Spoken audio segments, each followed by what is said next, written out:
मैं विपिन आनंद सर आपके बीच एचसीएफ और एलसीएफ से संबंधित प्रश्न लेकर के आए हैं जो आरआरबी एनटीपीसी का एग्जाम हुआ है।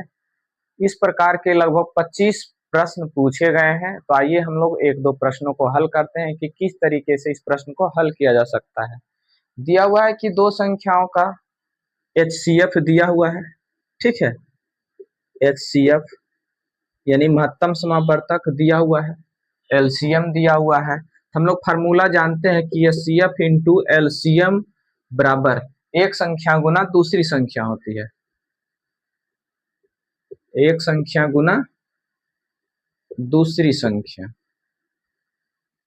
तो आइए देखिए क्या दिया हुआ है कि एक संख्या दिया हुआ है 28 है, इसका जो ये जो हमारा दिया हुआ है एचसीएफ 28 है, और ये दिया हुआ एलसीएम जो दिया हुआ है 336 है, ठीक है, 336 है।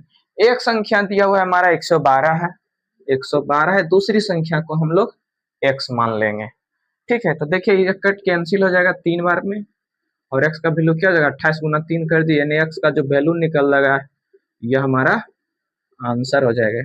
यानी यही है इसमें शॉर्ट ट्रिक, और यही फार्मूला होता है कि एलसीएम गुना एचसीएफ बराबर एक संख्या गुना दूसरी संख्या, और ये आंसर हो गया हमारा 84, यानी ऑप्शन नंबर बी आ गया। चलिए नेक्स्ट क्वेश्चन की ओर चलते हैं।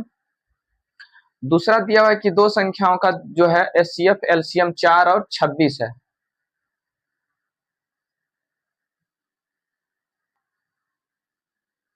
ये एक नंबर था। चलिए दिया हुआ है कि एक संख्या जो है 4 है, उसका एचसीएफ 4 दिया हुआ है, एचसीएफ जो है 4 दिया हुआ है, एचसीएफ कितना है 4 है, एलसीएम जो दिया हुआ है हमारा 2600 दिया हुआ है, एलसीएम 2600, ठीक है। तो कहता है एक संख्या दिया हुआ है दूसरी संख्या को निकालना है। तो इसमें क्या करना है, एक संख्या और दूसरी संख्या जब दिया हुआ है 104 है, एक संख्या जो दिया हुआ है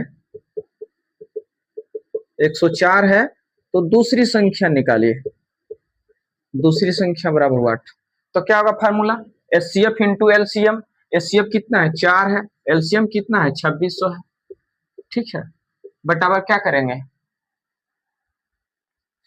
104 से भाग दीजिए, ये हमारा आंसर हो जाएगा। तो 4 से भाग दीजिए कितना हो जाएगा 26 में, और 26 से काट दीजिए कितने बार में 100 बार में, यानी इसका जो आंसर आ गया 100 आंसर आ गया, ठीक है। चलिए तो इसी प्रकार का नेक्स्ट वीडियो देखने के लिए हमारे यूट्यूब चैनल को सब्सक्राइब कर लीजिए।